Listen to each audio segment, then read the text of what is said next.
Yo, este evento que gracias a Eloísa y a Jorge Arturo y a toda la gente que ha estado trabajando con ellos podemos hacer hoy,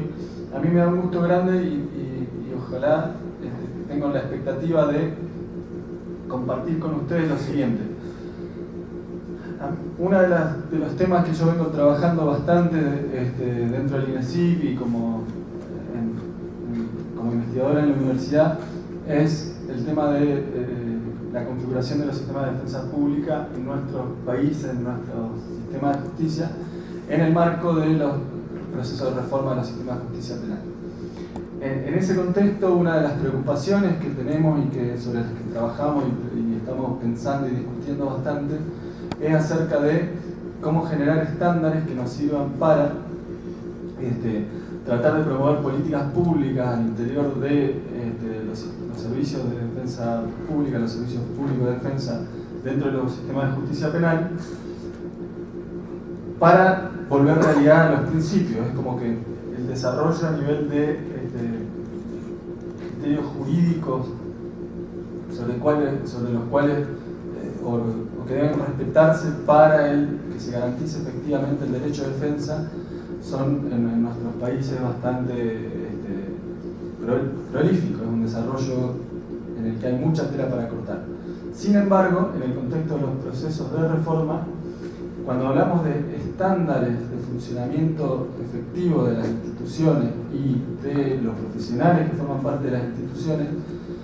y de cómo podemos hacer para evaluar y para generar directivas que vuelvan realidad los derechos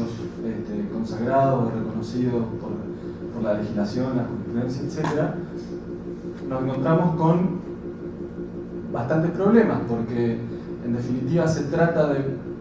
procesos de reforma o de vigencia del sistema de justicia relativamente nuevos, con 22, 23 años en el caso de las reformas más antiguas de Latinoamérica, y con muchas reformas que todavía están en ciernes. Y en ese contexto estamos discutiendo acerca de qué cosa debería ser un servicio de defensa pública para cumplir con las obligaciones profesionales que tiene para con sus destinatarios, que son los clientes de los servicios de defensa pública. Pero al mismo tiempo nos parece que estos principios también son aplicables al ejercicio privado de la defensa. ¿Por qué? Porque los estudios muestran que junto con una serie de dificultades por parte de los servicios de defensa pública para entregar prestaciones de calidad a sus clientes, también es un problema serio en nuestros contextos, en nuestro sistema de justicia, fijar estándares para el ejercicio efectivo del derecho de defensa en el mercado privado de servicios legales. O sea, no solo los defensores públicos son los que muestran dificultades a la hora, o muestran problemas a la hora de ejercer la profesión de manera efectiva en el contexto de la reforma, sino que también los abogados privados comparten estos problemas, que son propios de estos procesos de reforma, estos contextos de cambio, y en ese sentido no son distintos de los problemas que enfrentan hoy los fiscales o los jueces como operadores del sistema. Entonces, una cosa que estuvimos haciendo en el marco de esta investigación es tomar estos 10 principios de la American Bar Association, que es una organización que nuclea a las barras de abogados de Estados Unidos, que es una organización de colegiación o de membresía voluntaria, que es la organización que más adherentes o miembros tiene en Estados Unidos y en el mundo también como organización de abogados. La American Bar se dedica, entre otras cosas, a defender las condiciones de ejercicio profesional, pero también invierte muchos recursos contratando universidades y centros de investigación para que estudien cómo se está desarrollando la profesión jurídica, y en ese sentido no distingue entre defensa pública y defensores privados, sino en general. La American Bar entonces lo que hizo fue generar una serie de 10 principios de políticas públicas con base en la experiencia del sistema adversarial de ellos, de años, y estos 10 principios son el resumen de alrededor de 30 años de estándares que se fueron desarrollando en Estados Unidos desde los años finales de los años 60 hasta 2002, que se dictan estos principios. Todos esos estándares anteriores eran como guías muy gruesas y muy detalladas acerca de qué era lo que tenía que hacer un abogado para cumplir con su tarea, y en cambio estos principios son muy cortitos, están escritos todos en una página, y de alguna manera son principios en los que la American Bar, con otras organizaciones que también se dedican a monitorear el tema de defensa, les parecieron como los ejes centrales que tienen que marcar el piso por encima del cual debe prestarse un servicio de defensa. Y sea, en este caso es para defensa pública, pero operan también para la defensa privada. Entonces, lo que nosotros estamos haciendo es discutir acerca de en qué medida nos parecen estándares adecuados o nos parecen ideas que vale la pena desarrollar en nuestros contextos con sistemas adversariales muchísimo más inmaduros, para tratar de fijar posiciones acerca de cómo deberían monitorearse y cómo deberían planificarse las políticas públicas al interior de los servicios de defensa, pero también las políticas públicas de mejoramiento de la calidad de los servicios profesionales o del ejercicio de la profesión jurídica.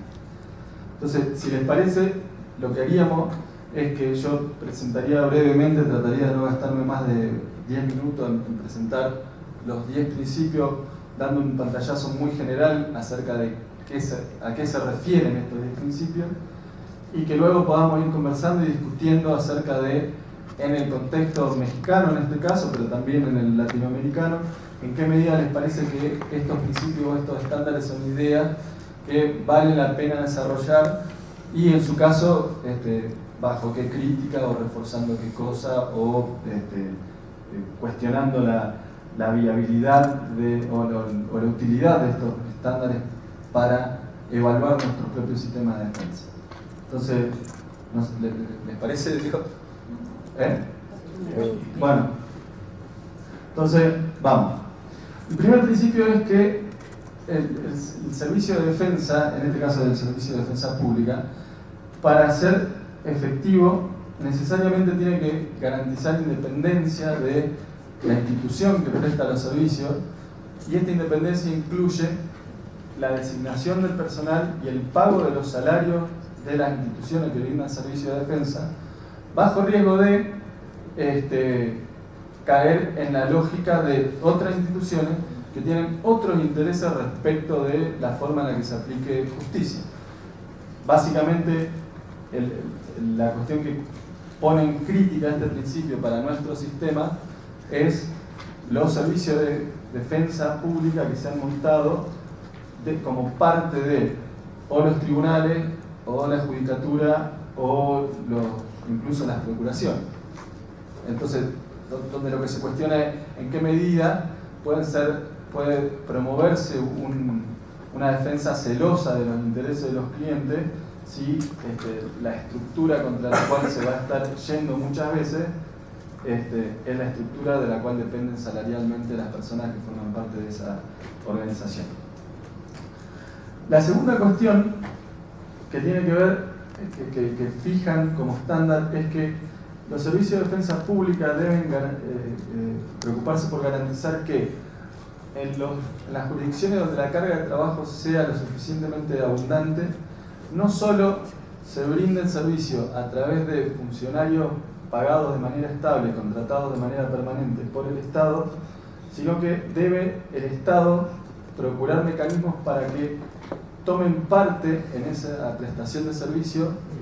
abogados privados de manera independiente y colegios de abogados. Y esto, acuérdense, en Estados Unidos tienen sistema de colegiación obligatoria. En algunos de nuestros países, Argentina por caso también, en el caso de ustedes, ahí están discutiendo cómo va a seguir el tema de los colegios, pero la idea es que es importante involucrar a los sectores que ejercen la abogacía de manera privada en la prestación de los servicios de defensa pública en materia penal. Después, si quieren, charlamos sobre por qué dicen que es importante esto. La tercera cuestión. Primera cuestión es que los servicios de defensa pública deben tener un sistema de elegibilidad, de admisibilidad de las personas a las que les prestan servicio. O sea, que no deben prestarle servicio a cualquier persona, sino en principio a las personas que no cuentan con la posibilidad de costearse los servicios de un abogado particularmente. Y la segunda cuestión es que tanto la elegibilidad como la designación del abogado debe ser efectuada del modo más rápido posible. Por más rápido posible normalmente se entiende dentro de las 12 o 24 horas de que la persona haya sido detenida, arrestada o le haya sido comunicada que se está llevando una investigación en su contra. Y ahí también hay toda una cuestión de por qué es importante que el abogado, que el cliente sepa quién es su abogado dentro de las 24 horas y tome contacto con él a los fines de garantizar un ejercicio efectivo de esa defensa. Lo que sugieren es que si esto no ocurre en ese tiempo, probablemente la calidad de la defensa va a ser muy mala. Y esto también es un problema, al menos en Argentina. Muchas veces, desde que la persona es detenida hasta que le ve la cara a su abogado, pasan 7 días, 10 días o a veces nunca, en muchos casos. Cuarto, el abogado defensor debe contar con suficiente tiempo y espacio confidencial para reunirse con su cliente. También, estos son postulados que están destinados no solo a los gestores o a los gerentes o a los directores de los servicios de defensa pública, sino que son recomendaciones también dirigidas al sistema de justicia en general. Y en este sentido lo que sugiere esta idea es que en la medida que las organizaciones que deberían facilitar este contacto confidencial, que típicamente van a ser las policías, a veces los ministerios públicos y los servicios penitenciarios, depende del caso del país,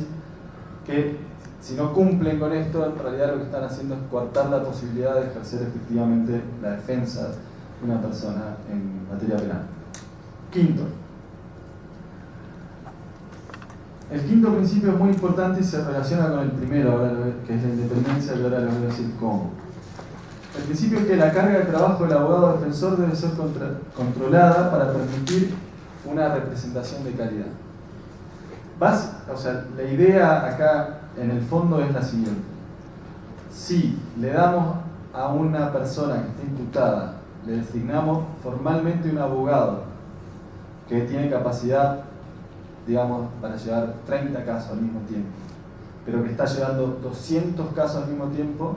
lo que estamos haciendo realmente es no darle un servicio de defensa. Y este es un eje muy importante porque lo que sugiere los principios y lo que sugiere la elaboración en torno a los mismos es que un Estado que le da un servicio de esa calidad a una persona en realidad no está garantizando de ninguna manera la provisión de un defensor. Y se relaciona con el primero, que es la independencia, que les decía. ¿Por qué? Porque ellos hacen mucho énfasis en que la independencia de un servicio de defensa le tiene que servir, al igual que le sirve a un bufete privado, para decir, hasta acá yo puedo agarrar casos. Entonces yo puedo agarrar 50 casos, el caso número 51 yo no le doy servicio de defensa. Porque si yo me comprometí con los primeros 50 que le iba a dar una defensa de calidad. Y si yo tomo el caso número 51, eso va en detrimento directo del servicio que yo le voy a dar a los primeros 50. Y entonces si yo hago eso, lo que estoy haciendo es poner por delante de los primeros 50, del interés de los primeros 50, el interés del número 51 o el interés del Estado de legitimar los procesos penales de esas personas, y en consecuencia no estoy representando primariamente los intereses de mis clientes, que eran los primeros 50, sino que estoy poniendo su libertad al servicio de intereses distintos a los suyos propios, y entonces estoy violando el deber ético de representación celosa de los intereses de mi cliente. Y entonces ellos, es muy interesante esto de que ponen énfasis muy centralmente en que la independencia tiene que servir fundamentalmente para eso. En mi país hay muchas discusiones porque nosotros muchas veces nos peleamos con los defensores públicos porque decimos, al final la independencia de ustedes para lo único que les importa es para defender el sueldo. Bueno, el sueldo es una cosa importante, pero a mí me parece muy interesante cómo esta posición enfatiza la idea de independencia ligado a otros valores que tienen que ver con la efectividad de la prestación de servicio. El principio número 6 dice que las aptitudes, entrenamiento y experiencia de un abogado defensor deben ser compatibles con la complejidad del caso que se le asigne. En este sentido, por ejemplo, asignarle un caso de homicidio con una amenaza de pena perpetua a un defensor que está trabajando hace un mes y medio, sería, en definitiva, no garantizarle a esa persona una defensa de calidad. Séptimo, el mismo abogado debe representar de manera continua al cliente hasta que el caso haya finalizado. Por finalización del caso yo entiendo el final del juicio típicamente. Para la parte de recursos normalmente este criterio varía. Pero hacen mucho énfasis en la idea que si estamos cambiándole de abogado a la persona durante las diferentes etapas del proceso, esto va a afectar seriamente la calidad de la prestación jurídica o de la asistencia legal que se le da. El octavo, que deben garantizarse condiciones de paridad entre el abogado defensor y la fiscalía con respecto a la disponibilidad de recursos. Y el abogado defensor debe ser reconocido como un igual dentro del sistema de justicia. En esto hacen mucho énfasis, y nosotros necesitamos hacer mucho énfasis en América Latina, acerca de que esto no quiere decir que si se le compran 10 autos al Ministerio Público hay que comprarle 10 autos a la defensa pública, o que si el presupuesto del Ministerio Público es 2 millones, la defensa pública tiene que tener 2 millones. Y esto es importante decirlo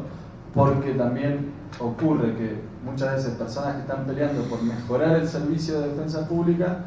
lo que hacen es ponerse a pelear en esa disputa, que quiero el mismo presupuesto, en lugar de concentrarse en lo siguiente, en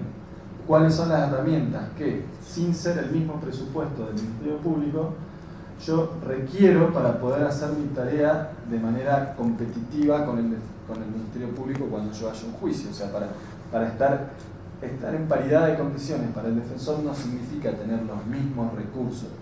que el Ministerio Público, sino que significa estar en condiciones de darle a pelea de igual a igual llegado el caso de ir a juicio. Y normalmente la defensa puede hacer esto con mucho menos dinero que el Ministerio Público porque tiene dos cuestiones que juegan a su favor. Una, la presunción de inocencia, que es un estándar que tiene que destruir el Ministerio Público y que la defensa pública o privada no tiene que hacerlo. Y la segunda es que la Fiscalía tiene la necesidad de garantizar investigaciones que no vulneren ninguna garantía constitucional. En cambio, la defensa no tiene esa obligación. O sea, la información que favorece a la defensa, aun cuando haya tenido un origen ilegal, no puede ser excluida del proceso como prueba ilícita, como sí ocurre con la prueba de la Fiscalía. Esto hace que yo no tenga que, pedir determinado permiso judicial. O sea, no puedo actuar fuera de la ley, pero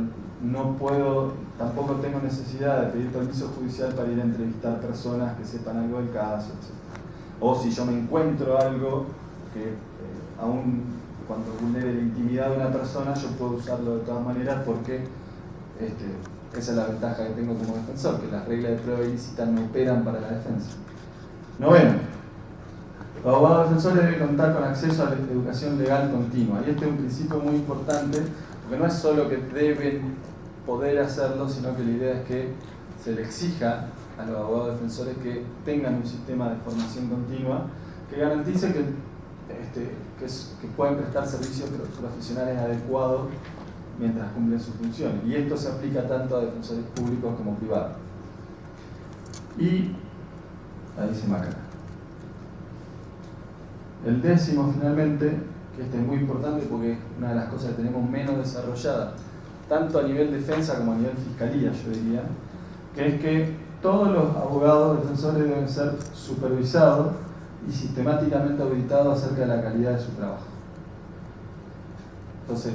la idea de supervisión es una idea que para nosotros, en nuestros países, es una idea muy poco desarrollada. Y a veces, lo mejor que hemos podido hacer es pedir indicadores cuantitativos acerca de cuántos casos llegó, cuántos casos no llegó, sobre todo esto en la Fiscalía.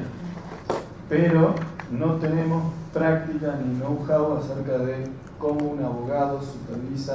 cualitativamente el trabajo de su abogado,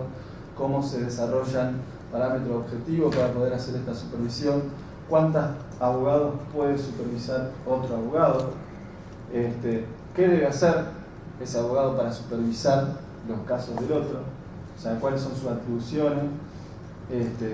Y esto, por ejemplo, en nuestros contextos se discute muy dogmáticamente en torno a instrucciones particulares, instrucciones generales, y qué es una instrucción particular y qué es una instrucción general y si puede o no puede,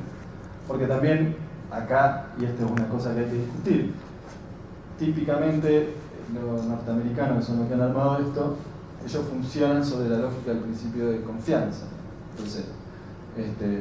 no parten de la idea que yo voy a usar las instrucciones particulares, pongamos como fiscal, para cobrar mordida, para desestimar casos, digamos, sino que parten de la idea de que más bien la gente entra a un lugar a hacer su trabajo de la mejor manera posible y eventualmente habrá que castigar a alguien si comete sanciones, pero en principio no presumimos que la gente entra a cometer sanciones. Nosotros, por nuestras cuestiones culturales, solemos partir de la otra idea y entonces,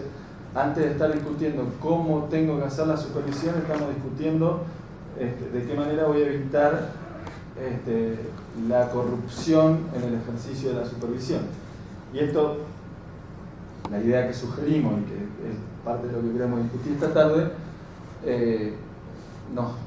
resulta un impedimento fuerte para desarrollar políticas, o sea, políticas públicas me refiero, porque de repente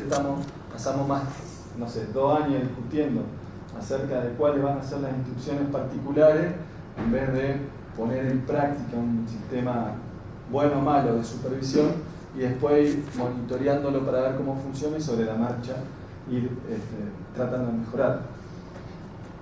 Así que estos son las 10 ideas o los 10 principios en torno al ejercicio de la defensa. Un poco lo que sugieren las personas que crearon estos estándares es que un servicio de defensa público-privado que cumpla con estos 10 estándares es un servicio que puede decirse que está cumpliendo con un servicio de defensa de calidad, un servicio de defensa efectivo. Y que no hacerlo nos pone por debajo del estándar de cumplimiento del derecho de defensa de manera efectiva. Entonces, la idea de esta tarde que yo quería proponerle era que en torno a estas ideas charlemos, discutamos, debatamos y a ver qué tenemos para decir en torno a estas ideas.